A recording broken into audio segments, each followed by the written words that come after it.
Tal Franklin with Secure Higher Ed here, friend and supporter of Help Save the Next Girl. And today I want to talk about, as people head off to college and back to high school, something that doesn't get talked about very often but should, and that's mental health. Suicide is the #1 cause of death among college students. #1. Now, when I was in college, a boy from another fraternity came by our fraternity, and he was acting erratically. He said, I want to kill myself. He tried to drink some bleach. One of my brothers pulled that out of his hand. He then ran off, and they ran to try and catch him, and he just disappeared. And about that time, I was walking back from the library. It was night, it was raining, and he was laying in the street. His neck looked like a rubber chicken, and he jumped off the roof. And I remember blood running from somewhere on him down into the gutter and down into the drain. And couldn't move him. And he was sort of talking, but he wasn't all that with it. And we were telling him everything will be all right, the ambulance is coming. And you could just see the light going out of his eyes. And he died on the way to the hospital. When I was in high school, everybody's friend was a guy named Gary Walnez. And Gary was the kind of guy who, if he said, "It's really good to see you," you could tell he really meant it. He was always smiling. Nobody ever heard him say an unkind word about anyone. He was popular, and I was a nobody. And he made everybody feel like they were somebody. He went off to college, and he felt depressed and felt he had to leave college, so he came back home. And I remember the day that my mom told me that he killed himself like it was yesterday. And words can't describe how you feel about that when someone so young, had just graduated high school and started college, is taken from us. And it's very difficult to understand why, particularly at that age, or for that matter at any age. But it is such a tragedy that a warm-hearted, decent, caring, talented guy like Gary isn't with us, and what kind of contributions he could have made to the world. And I don't want that to happen to anyone else. So if you're experiencing mental health issues, listen up, get help, and listen to this video. And even if you're not, let's talk about ways to make sure that you maintain good mental health, because school is going to be a challenge for some of you. Being away from home for the first time is going to be a challenge, and things are going to happen in college to some of you that are going to be mental health triggers, potentially. So I want you to pay attention and really think through these issues, and let's work on maintaining good mental health. The statistics surrounding mental health are actually pretty alarming. 1 in 4 adults suffer from a mental health issue every year. And 1 in 17 adults live with a serious disorder like schizophrenia or major depression or bipolar disorder. Moreover, over 57% of people in the United States will at some point have a diagnosable mental illness. So this is not uncommon. And oddly, there's a stigma around it, but there shouldn't be, because the majority of us are going to have mental health problems. One of the great myths surrounding mental illness is that it affects only the weak. Yet 3 of the toughest people to ever set foot on this planet had major depressive events.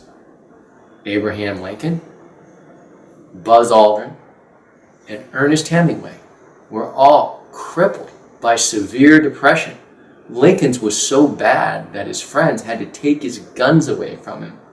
Imagine what would have happened to this country, and this world for that matter, if they hadn't intervened and saved his life. Now, school can be stressful for a lot of students, and stress can trigger mental illness. Likewise, trauma can also trigger mental illness. For example, rape victims are 13 times more likely to attempt suicide than non-crime victims. The vast majority of people suffering from mental illness are not a danger to anyone except themselves. And in fact, people who are mentally ill are far more likely to be victimized by others than to themselves be perpetrators of crimes against people. While it's not always the case, when someone is mentally ill and they are about to become a threat to themselves or others, it is often accompanied by a change in behavior. So, for example, someone who always went to class stops going to class. Someone who has been depressed for a long time suddenly seems happy and light. Something I didn't know about mental illness that I wish I had was that when someone seems depressed and then is suddenly happy, it often means that they've made a plan to commit suicide. So you have to be on the lookout, if you know someone suffering from mental illness, for those major changes in behavior. Now, schools can do a lot at very low cost to help keep their students safe from mental illness.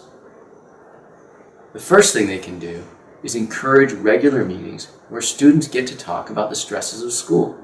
This is a de facto support group, but you don't have to call it a support group. Schools should also encourage physical fitness, meditation, lifestyle balance, and social interaction among the students. Schools should also have procedures in place that encourages students and staff to note behavior changes or traumatic experiences or events affecting other students. For example, if someone is sexually assaulted, or doing poorly in school, or lost someone close to them, or breaks up with somebody, where do they go? And make that place non-stigmatizing, like some place where they can seek mentorship rather than calling it a mental health center or a counseling center.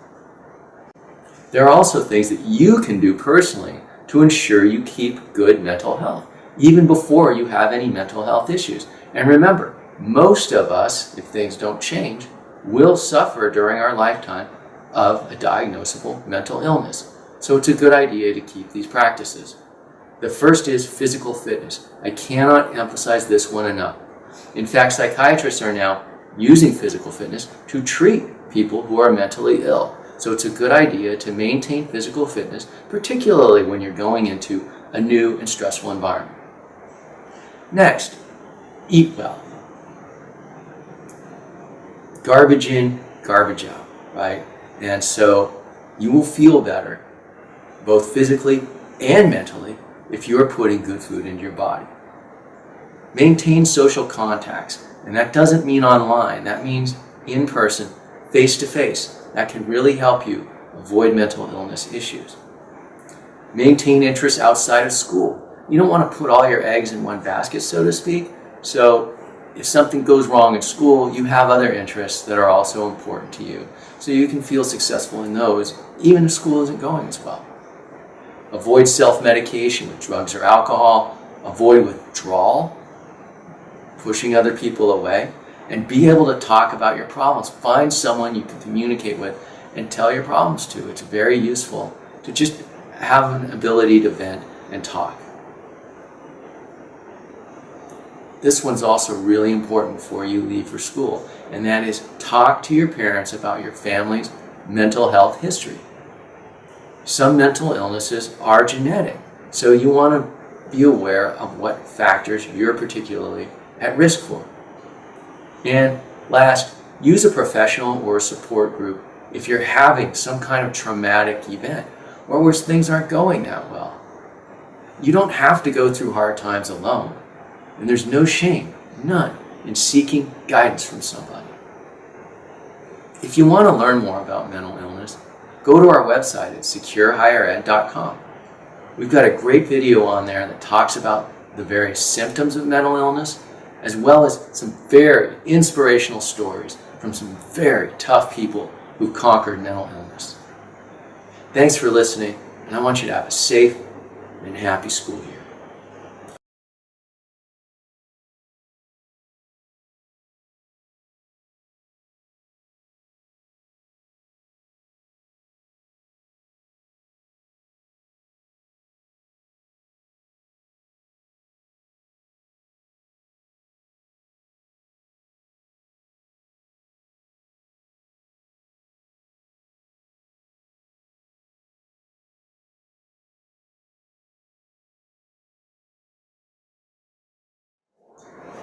Gary Walnez's death by suicide was very difficult for any of us to understand. Years later, I read a quote in a book by Ernest Hemingway that helped me process why we lose such promising young people to suicide or acts of violence or disease. I'm going to read it. This is from A Farewell to Arms. Hemingway wrote, "The world breaks everyone, and afterward many are strong in the broken places. But those that will not break, it kills. It kills the very good, and the very gentle, and the very brave impartially. If you are none of these, you can be sure it will kill you too, but there will be no special hurry." Gary was one of the very good, and the very gentle, and the very brave. And I'm sorry that we lost him so young.